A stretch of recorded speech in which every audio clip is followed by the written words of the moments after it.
بہترین اور پاپولر صنف ہے.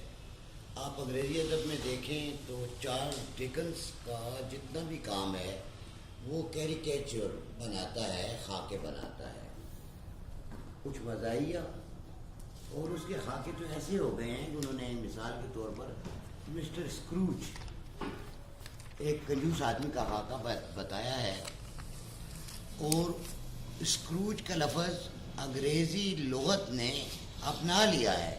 اب اسکروج جو ہے اس نے ایک کریکٹر بتایا تھا، اور وہ اسکروج جو ہے اب کنجوس آدمی کے لیے استعمال ہوتا ہے، مائزر آدمی کے لیے استعمال ہوتا ہے.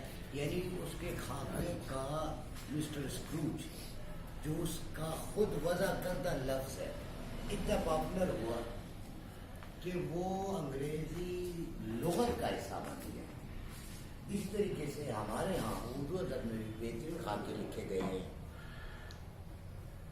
رشید احمد صدیقی کی گنجہائے درا مایا میں دیکھیں، انہوں نے علی گڑھ کے بڑے بڑے لوگوں سے بھی ان کی بات کی ہے، ڈاکٹر ثاقب حسین کی بات کی ہے.